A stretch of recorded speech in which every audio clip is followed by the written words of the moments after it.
Hi there, I'm Jamie Taylor. Welcome to Your Health Matters, brought to you by Kingman Regional Medical Center, your community-owned hospital. As you know, every week in this program, I have a different guest and we talk about healthcare issues, programs, and services that I think are going to be of interest to you and your family. So I hope you'll stay tuned. We'll be back right after these messages. Welcome back to Your Health Matters. My guest today is Tina Tharp. Thank you for being on the show, Tina. Thank you for having me, Jamie. And you're respiratory therapist and patient educator, right? Yes, I wear many, many hats. Yes, you do. So we're going to talk about all that, but first let's talk about Tina. How long have you been in Kingman? It's been 2.5 years now. All right. And you're liking it? I love it. Absolutely love it, yes. Very good. And where were you before Kingman? Houston, Texas. Oh. So we're definitely drier. My brother lives in Houston, so I know about the humidity there. Not lately, but yes, we're very, very dry. And the seasons are nice. Yes, I like that too, and that we can drive up and play in the snow and then come Right. back down. My idea of a perfect winter. That's Now, right. Were you born and raised in Houston? Born and raised in Iowa. Oh, so how'd you end up in Houston? I actually ended up in Phoenix first. Okay, well, okay, let's begin. So you born and raised in Iowa, went to school? Went to school for respiratory in Iowa, Illinois. Any John Deere fans out there? I went right next to the John Deere headquarters. Oh, John Deere Green. Yes, at Blackhawk College. Okay. And Peter Jennings was on the nightly news and talked about managed care in Arizona. And he said that anybody who can make it in Arizona's managed care environment, and this was back in the mid-90s, okay, can work anywhere. Huh. I took that as a challenge, and I moved to Phoenix. Oh my goodness. Didn't know anyone. So I had no clue, just moved. Oh, really? Didn't have a job or anything? No. So would you stay in a hotel for a while? How did you? Well, I actually got really lucky. Things happened very, very quickly, and that was before the internet was large. So right. I was able to do a lot of things over the phone, found an apartment finder. He found me an apartment, found a job with an agency that was at least temporary. Okay. And just landed myself. So you were a respiratory therapist then? Okay. Yes. And when you said managed care, what does that mean for our audience? Maybe not Well, know. managed care is basically your HMOs. Okay. It's where they get, the hospital, as I understand it, is told we're going to pay a set amount for this service, and the patient right. has the ability to choose from this doctor and this hospital, and they don't, it's like a PPO where they just take it anywhere that they want to go. Oh, okay. So they have specifics they have to choose from. Yes. Okay. And why is that such a challenge, though? When you said if when Peter Jennings said if you can make managed care in Arizona, it requires a lot more documentation. It's a little harder to get payment in a managed care system, so it's a little more challenging for the provider to be able to give the care to the patient that they feel they need. Okay. You can't necessarily just, the doctor says let's do this and we do it. We have to get approvals and things like that first. Okay, that makes sense. So respiratory therapy, let's start with that. And that means? That means that I deal with anything that has to do with your breathing. Okay. So that includes asthma? That includes asthma, COPD, people on ventilators in the ICU, people who come into the ER and can't breathe for any reason whatsoever, we see them. Okay. People up on the hospital floors that have had problems breathing, sleep apnea, BiPAP, CPAP, you name it, we do it. Okay. And we kind of skipped, I'm sorry, I apologize, because we went from Phoenix and just assumed you ended up in Kingman. How long were you in Phoenix? Let's see, how long was it? Probably 7 years. Okay. And then I moved to Texas for about 7 years. Okay. And then I moved back. All right. So you're liking it in Kingman better. Okay, good. Yeah, Phoenix has gotten too large. Oh, too big, I know. San Diego is like that. Too many people and too small an area. Not good for your health. No, not at all. Mental or physical. No, all those car fumes are not for me. No, I agree. So you came to Kingman and you started a KRMC and a respiratory therapist, but now you're kind of expanding into patient education. Yes, I started as a therapist on the floor here. Okay. And my boss, Tony Harris, gave me the opportunity to prove to her what I could do. Okay. And she put me in a position doing pulmonary function testing, and from there my position kind of exploded and grew. And it's grown into a lot of areas. And now we're expanding into patient education. COPD is the 3rd largest killer in the country. Wow. And I know we have a lot of that in Kingman. We do. And kind of because we have a lot of smokers too, yes, unfortunately. and it's related to smoking. Yeah. You know, people who have smoked are more than likely going to get COPD. There's a small percentage of the population that is not susceptible to cigarette smoke. Those are the grandpas that you hear about. Yeah, that lived to 95, yes, whatever. and got hit by a car. Yeah. Yes. And but that's a small percent. Tiny, yeah. minuscule. Yeah. Yes. And unfortunately with COPD, it's a very patient-driven care process. You have to manage at home as well as be managed by a physician. It's not just taking a pill kind of thing. No. Yeah. And so we really want to give people the power to be able to do that for themselves. And that's what these classes we're going to start are all about. Oh, that's amazing. Yeah. That's smart. I mean, obviously, so you're going to try to help educate patients on what they can do to help themselves. Yes, because that's going to give them a higher quality of life. They're going to be able to enjoy the things that they want to do, their kids, their grandkids, their community. So they can dance at their kids' or grandkids' wedding kind of thing. Instead of sitting on the sidelines, they get to actually get up and be a part of everything again. Awesome. So we just want to give them those tools. That's really possible. Yes, that's really possible. Now, so what do they have to do? What are the things you're going to teach them? They have to keep doing is the first thing. Keep doing. Keep doing. They can't stop. They've got to keep themselves involved because stay active, in other words. People think that if I can't breathe, I can't do. But if you don't stay active and you don't give the rest of your body its support, it can't support your lungs. So if we don't keep our muscles healthy, if we don't eat a healthy diet, if we're not exercising a little bit, then it's hard to support our lungs with the rest of that body. Because aren't our lungs actually a muscle? Well, there are muscles that help us to breathe. Okay. We have accessory muscles that sit around our lungs, and they're what help us to breathe in and out. Okay. And then we have our diaphragm as well, which is our largest muscle of breathing. Okay. And that helps it to move up and down. Okay. And most people will breathe with these muscles, and we like to teach them to breathe with their diaphragm to help them. Okay. But it also teaches them, we're going to teach them to manage their medications a little bit better, and this is just the first step into is what is going to be a community-wide education program. Oh, very good. So we're going to start teaching them classes here at the hospital. Yes, and it's a program that was developed by the American Lung Association. Oh, very good. And I went and took a class with them, and they taught me to teach people better, to educate in a better way, to help people to understand and get the point across and the information across. And the class actually includes what we call a virtual bronchoscopy. So via computer program, we take a ride into the wonderful world of your lungs, and we get to go down into your airways and look around. My actual, or just a computer Just generated? a computer generated. Okay. So it's not like you're going to put something down my throat that says, here we go. Okay. But I do get to push a button and I can say, these are healthy lungs, these are stage 1 COPD lungs, these are stage 2 COPD lungs, and so on. So you can, if a patient you're seeing is at stage 2, you can show them what their lungs look like. Wow. Yes. And I think that really helps the patient to understand. Yes. Yeah, I bet it is. How important it is to take care of yourself, because it really is the key.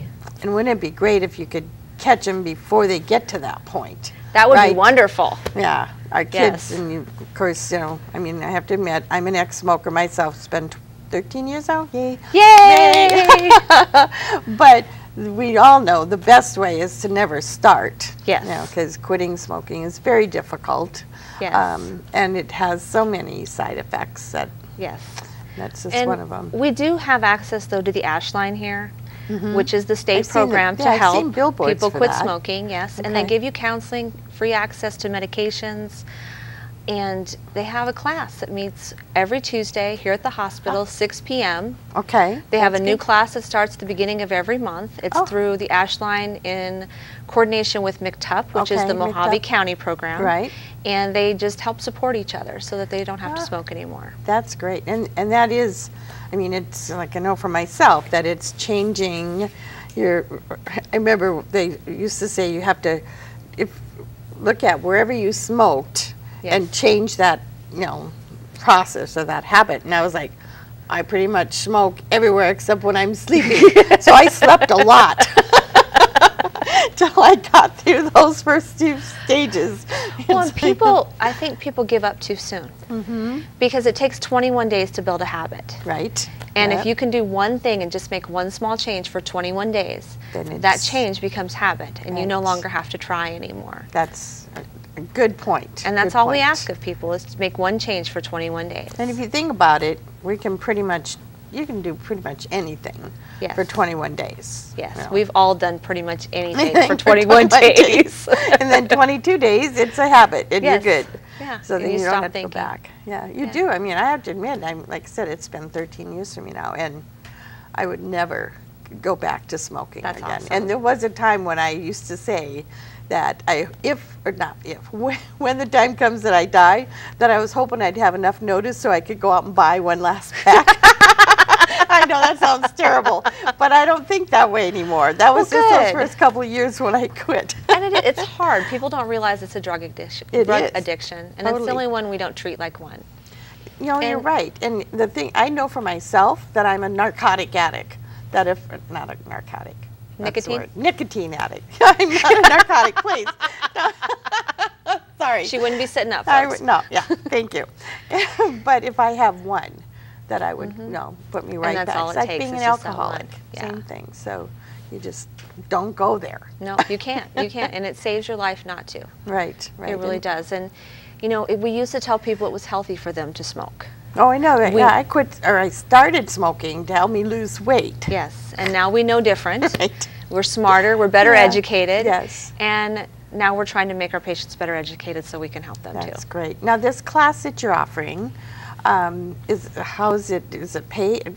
Free? It's free. It's free. It's 100% free. Wow. We're going to do it one time a month in the evening. Okay. We'll start at 5:30. It takes an hour. Okay. So we will do it in the conference rooms that are off the cafeteria Okay. in the hospital, Okay. Mojave A and B. Do they need to have a reservation? Nope, just show No? up. Really? Yep, show up, bring your friends, bring your family, anybody you also want to know about your disease process. You feel they need more understanding, you feel they need to know a little bit more about what's going on with you, bring Okay. them along. So anybody with breathing disorders? Anybody Is that- with COPD. COPD. Okay. Uh-huh. Okay. And even medical staff and caregivers are welcome to come. That's probably very smart because I'm sure there's a lot that don't know all of the Well, and we don't always get the patient's perspective, and it's a good time to be able to do that. interesting. That's So- true. You kind of treat the disease and not the person. Yes, And and you're- it's important you have to treat the whole person, or you Person. can't treat the disease. Well, and I liked what you were talking about earlier about to keep going or keep doing what You have you're to. doing. People get depressed if they isolate themselves. Sure. Especially if they really are goers and doers, and they're like you and I where they don't Yeah. stop. Yeah. You know, they have to keep going. They have to find a way to just every day keep going, do one thing for 21 If you're days. going out for a walk Yes. kind of thing, or Well, just sitting in your chair. You're watching TV. Yeah. And you haven't been doing for a while. You've been sitting there because of your breathlessness. Now you're a little bit more under control. So let's start by doing one thing. Let's do this. really. That's a movement. That gets us going. We do that for 21 days while we're watching TV. At 22 days, we do this. Very, We just add one movement. Okay. It gets us up, it gets us going, it gets us re-involved again. and then I'll bet that you actually feel, I don't know, more in control, better about yourself, that you're doing something. and that's so important. Yeah. Because people get sick and they get depressed. Right. Number one, from being isolated, but number two, just because they feel so unsure of themselves and they're so self-conscious of their disease. Yeah. And if they realize that if they start just being them again, that's what people want. Yeah. Right. They're not upset or offended by your disease in that way. No, They just no. want you in their Right. life. Yeah. And they need you back. Right. And I think what happens too a lot of times is when people get to that point of depression, they give up. Yes. And of course, you give up, and then that just speeds the whole It does. downward spiral. It does, and it's like a sink drain. Right. So the important thing is you're putting a plug in that drain, and you're going to get them back up. Right. And if you try to do everything at once, it's very overwhelming. Sure. Well, we're going to take a quick break, Tina, and then we're going to come back and we'll talk some more about those exercises and things people can do and what you're going to teach them. Fabulous. Okay, so we'll be right back after these messages. Stay tuned. Welcome back to Your Health Matters. My guest today is Tina Tharp, and we're talking about patient education and respiratory and COPD, lung stuff. Good stuff. Good stuff. Well, and I think one of the biggest things you shared is that these are things that can make a difference and improve a quality of life. It can, and that's what's most important. Yeah. Is because if we aren't feeling good, Yeah. we're going to get more depressed. We're going to get more sick. Right. It's just it's a bad spiral. So I know you said that you, as a respiratory therapist, you deal with everything about breathing and our lungs. COPD obviously is the thing that we hear the most, or seems to be very common in our community especially. So what does COPD stand for? Chronic obstructive pulmonary disease. Okay. It's what we used to call chronic bronchitis and emphysema. Oh. What the studies have shown is that very few individuals actually have one disease component or the other, that the majority of individuals have mixed disease, and some even have an asthmatic component to their disease. Okay. So emphysema is just, in other words, is just one component of COPD? In emphysema, what happens is you have a breakdown of the air sacs in your lungs that actually exchange oxygen. Okay. When we have chronic bronchitis, we have a narrowing of the airways. Okay. Those two things together combine to cause air trapping, which causes a big problem for most people. Sure. Well, it makes sense. Yeah, if you're and you're not getting the oxygen out. No, I know. Like my mother had chronic pulmonary fibrosis. Is that something that would normally fall under that? That's actually different. Okay. That's kind of like a scar tissue in your lungs. Yeah. Yeah. And it's a little bit different. And it's not as treatable. Right, right. And COPD, we haven't reached a point where we have a cure, but we certainly are treatable. Right. There's a lot that we can do to make people feel better and to slow down the progression of the disease. So is it basically the more you use your lungs, the healthier they're going to be, work better? Or? Well, we want to support the systems that support your lungs. Okay. Because then the healthier you're going to be. And then we have medications that can help with the airway inflammation. So that's like the inhalers? Yes, the inhalers that we use. Yeah. And just keeping moving and keeping all your muscles strong help you to breathe better. Okay. And we talked about that now before the break. This class that you're offering was through American Lung Association. So did they contact you to tell you, or how did you find out about it? I saw a flyer about their class, and it was something that I feel very strongly about, and I wanted to help. So I went to Flagstaff and I took the class, and I took the additional portion to be able to give the class. Very good. So now we're offering it here at KRMC, and you said it's once a month. What day of the week is it? It'll be on a Thursday. It'll be on different, with the holidays coming up. Sure. It's not going to be on the same Thursday every month. Sure, you've got Thanksgiving or Christmas. Right. Okay. And the first class will actually be September 26th at 5:30 p.m. On September 26th. And that mentioned is Mojave A&B Conference Room, which that's right off the cafeteria in the main hospital. Okay. And you're going to lead that class and have that video you were talking about before the break. And we'll have snacks. Oh, snacks, free food, that always brings them. And I think the other thing that's important is that, number one, it doesn't cost anything. No. Class is free. And they don't even need to make a reservation. No. They just show up. Just come. Yeah. We just want you to come. That's going to be great. And they can bring family, friends, people that they want to help understand what's going on for them. Yes. That's really, I'm excited and proud for you as well for doing that, taking that initiative. What other things in the class? And you mentioned you got a video that you'll show them. What other things? We actually go through a slide presentation that was developed by the American Lung Association. Oh, okay. And we touch on the different points that they feel is important regarding people in their COPD. Okay, like what kind of things are we talking? How their disease process works, what it is, and what they can do for themselves to be better.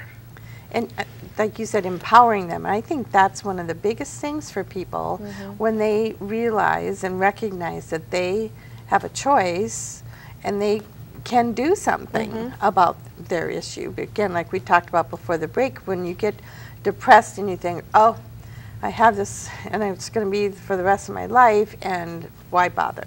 And to show them they should bother. They can bother. And it makes a huge difference. I myself have a chronic disease, and I went through that point where I was in and out of the ICU. I was very, very ill a few years ago. You wouldn't have recognized me. Wow. to who I am today if you'd known me then. Wow. I'm 60 pounds lighter. Wow. And I'm much, much healthier because I took it into my own hands to do more than what I was just being told to do with my medications. So you changed your life. I changed my life, and I did it one change at a time for 21 days. Brilliant. It's, You're a walking example. and it's just, that's why this is so important to me, because I know what it can do when you decide to take your own health into your own hands and say, okay, my doctor's given me these tools. Now it's up to me to use these tools and even expand upon that, because it's my responsibility to myself, to be healthy. Right, right. I'm going to feel better, and I'm going to be able to enjoy my life again. And I think a lot of times people just don't know what to do. And so you're going to give them the tools they need to be make able those to do changes. that. Yes. And that's huge. Now, so like when you see people in the hospital up on the floor and you're treating them for their COPD and stuff, then you're giving them the information about the class and trying to help power them up. We've actually given the presentation here one-on-one basis in the hospital, and we just feel like we could reach a wider audience if we take it out to the community.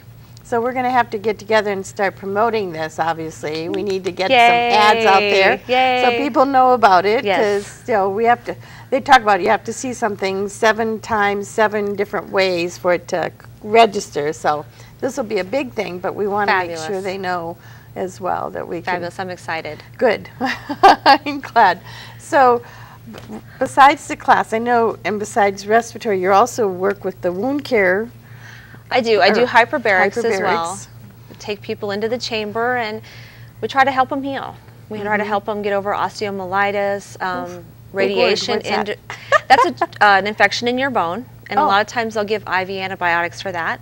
But we also put people in the chamber to assist with their healing process. Oh, I didn't know that. And radiation injuries, and diabetic wounds.